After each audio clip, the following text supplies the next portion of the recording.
Hello and welcome to my session rather grandly entitled Digital Inclusivity and E-Learning, the Future of Library Services.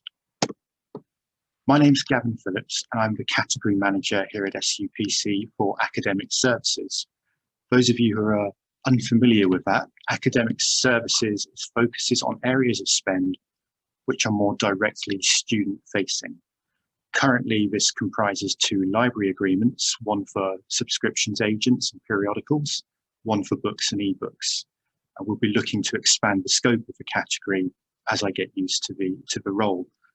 Previously to being at SUPC, I was in the library services at Imperial College London for over 20 years.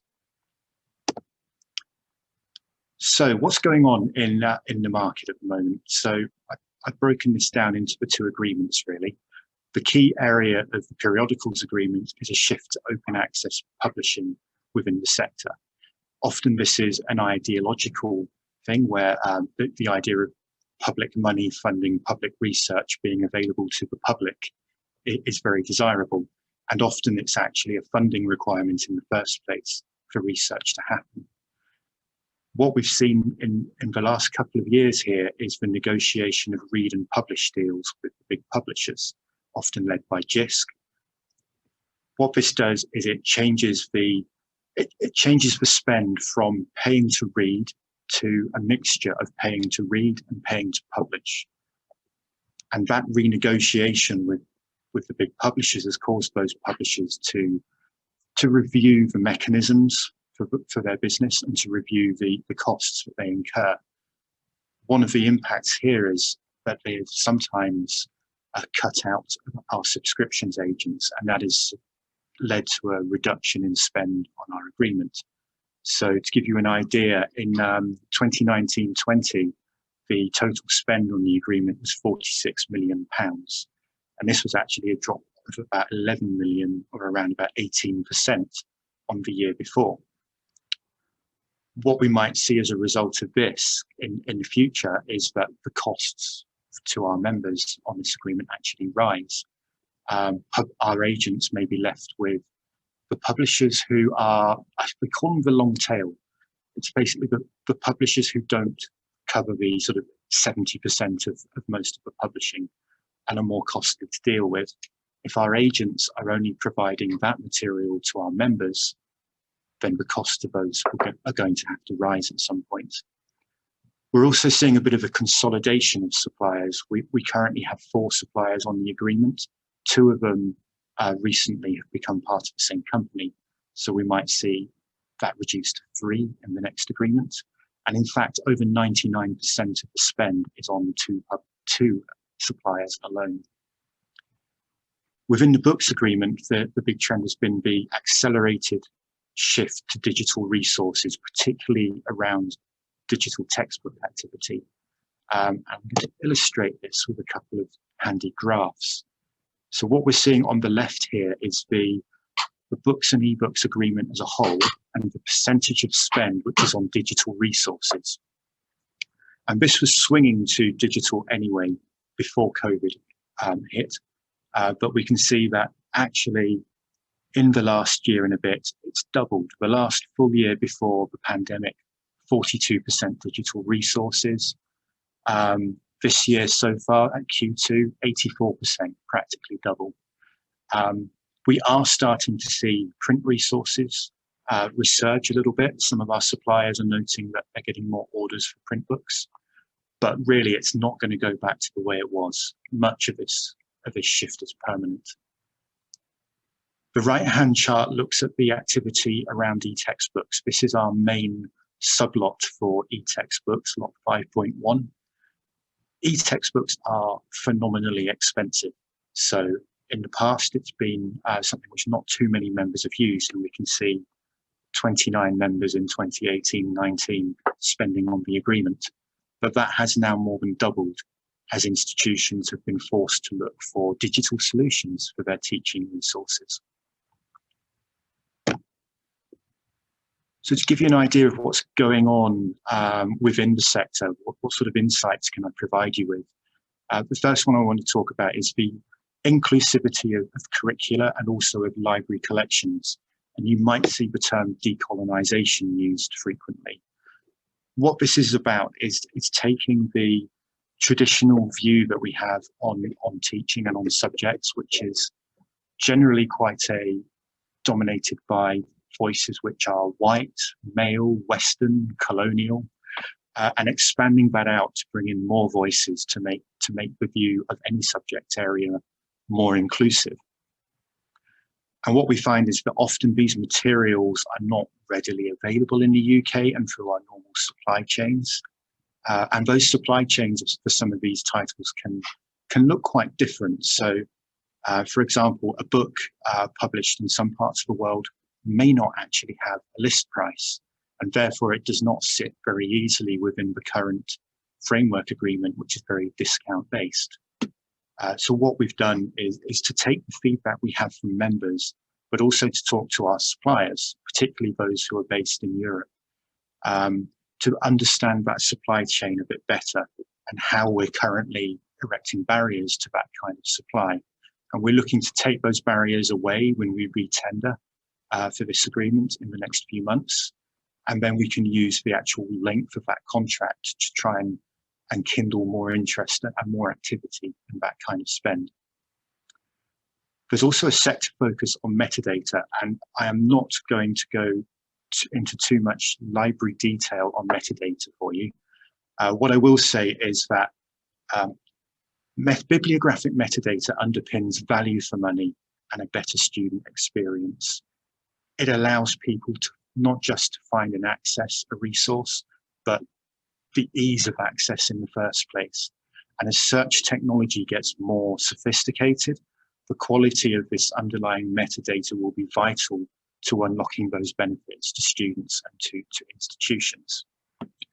Currently, metadata is a bit of a mixed bag. It's not consistently of the high quality that is required. Some of it is very good, some of it is very bad, and particularly it's hit and miss around ebooks. And as we've just seen, spend has shifted really quite radically towards the digital in the last few years. Within the sector, there is a lot of work going on from a lot of different stakeholder groups around improving this. So what we've done at SUPC is to introduce a role of metadata advisor into the group of stakeholders that I work with. And together we have found what we think is the right role for SUPC and for the framework agreement in supporting and in some cases leading some of what's going on within the sector. We're working particularly with partners such as JISC and the National Acquisitions Group on this. The last bit I'm going to talk about is it's a bit more about digital learning and the way we're seeing new resources coming into our members. One of these is courseware, which is a sort of slightly curious mix, really. It mixes resources like digital textbooks, case studies, data sets, and things like that, with teaching and learning and evaluation tools. Often they are created and marketed by publishers, which to an extent locks people into that publisher's ecosystem and their content and creates all sorts of questions about academic freedom. But there is certainly an upturn in interest in these products. Some of our members are buying them, and we need to start to look at what we should be doing as consortia to support that. Another area of note, particularly in the coffee mornings we've been having virtually, is streaming video solutions. We've had quite a lot of talk about the current APUC framework agreement to support this and the suppliers who are on that, but also the suppliers who are developing around higher education currently and are maybe therefore not currently on that agreement. On to COVID-19. The impact on spend it's somewhat not yet known because there are so many things going on within this library sector. We've got a big combination of pressure on budgets and in some cases temporary uplifts in budget for COVID. We've had a VAT change last year. Zero rating of VAT on e-publications has changed an awful lot, sometimes temporarily, sometimes permanently. renegotiation of major publishing deals as well has all muddied the waters. So the impact on spend, it's very difficult to say until we get to Q4 of this year, I would say. What we did have last year was a loss of a couple of suppliers, one which was sold to a new owner and left the framework. But we also lost Dawson Books and the Dawson Era ebook platform. They had the second highest market share in the books agreement at the time. The parent company entered administration and Dawson went down with them. Unfortunately, with the overall situation of COVID-19, a new buyer for that business was not found, and the assets were purchased by rivals instead. One of the biggest impacts on this was the Dawson Era ebook platform. Many of our members owned a lot of content on that platform, and it was unclear about whether they would lose that content. We needed to step in, along with our counterparts in other consortia like APUC and EPS in Ireland. So we worked during the administration process to be able to represent our members' requirements, but also to feed back to our members what was going on. Ultimately, the vast majority of that digital content was retained and moved to other platforms, but a small proportion of it was lost for various reasons, including the fact that some of it shouldn't have been made available by Dawson Era in the first place. Another thing we're seeing is a negative impact on our stakeholders, and this is impacting on all sorts of activity within the consortia, and has in fact led to an extension of the current books agreement whilst we get that retendered. Within libraries, they've initially been firefighting to support students while shifting to support the increased digital provision of both teaching and teaching resources. But they've also needed to think ahead. What are they going to do for 2021, 22 and beyond? They're impacted by budget constraints, of course, but also publisher pricing and licensing tactics, which have made life very difficult for them. And of course, we're also reacting to the sort of things that we're all reacting to. How will we work this year and next year? What will that look like? And will it suit everybody? Something I didn't want to get past this slide without mentioning was that actually there are a lot of positives from the forced changes of the last year, which we need to try and retain. Although we've talked a lot about the challenges of losing Dawson Era and actually some content being lost by members, it has actually taught us a few lessons about what happens when one of these suppliers disappears. And in fact, what the other suppliers can do to step in and what they can't do to step in. And by examining the reasons behind that, we can work with our counterparts in Scotland and Ireland, and we have a piece of work ahead of us to look at making sure that members are protected from this kind of thing in future. And of course, the other thing about remote working is that it's allowed us to work a bit more effectively in terms of our framework management. I know we have some suppliers here today, and they will have had to been dragged into Reading and London and places like that for supplier review meetings. We've also had to bring stakeholders in from around the country, and now we can do that in a way which suits our members a bit more and to get more of their input. We won't have this situation where we have a day full of meetings and whichever supplier is at 4 o'clock gets a little bit of short shrift because everybody's thinking about when they're trained back to Leeds or Newcastle is. Similarly, the work we've been doing with our commodity groups has allowed for more attendance because people don't have to take a whole day out of their time in order to be able to attend anymore.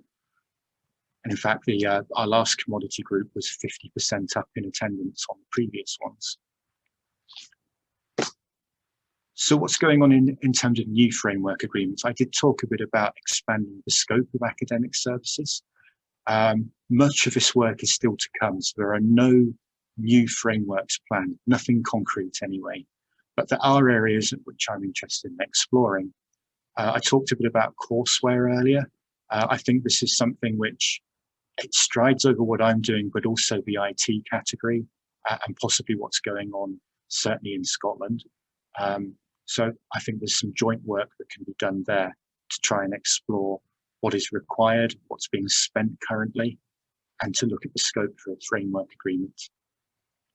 I talked a bit about open access publishing as well, and I think this is an area we need to be a little bit careful about and a little bit wary of, but it's probably an area we should be looking to support. And this is something I need to be looking at. What are our members spending on in terms of products and services? It may lead to a framework agreement, or perhaps it may be that these products and services are covered within a whole host of existing framework agreements. And perhaps what we need is a toolkit to be able to guide members to using those more effectively. And the other area I'm particularly interested in is student well-being. And this is a really early stage piece of work for me, but probably once I have this books retender issued, I'll be beginning to look at what our members are spending in this kind of area. And again, it's not necessarily that a framework is the answer. It could be toolkits. It could be any way that we can add value for our members, basically. So the tenders that are in progress, just a quick update on the two agreements, really. Books, ebooks, and e-textbooks. So this covers all of the English and Welsh consortia. It's work we began over a year ago, interrupted by COVID, of course, and the ITT is expected at the end of June currently. We hope to have that agreement live on the 1st of December. We realise, of course, that by running the progress over the summer vacation, we're making life a little bit more difficult for suppliers, and we're making life a lot more difficult for our stakeholders, as they will be evaluating these tenders at the point of their busiest time of year within the libraries. So we're looking to allow for some extra time. And we do have a couple of months leeway built in. Recently, we extended the current agreement to run until the end of January 2022. The periodicals agreement currently expires on the 30th of April 2022 and can be extended by a further 12 months. I think the thing to note here is it's thinking about that change, those market trends we talked about earlier and the impact of spend.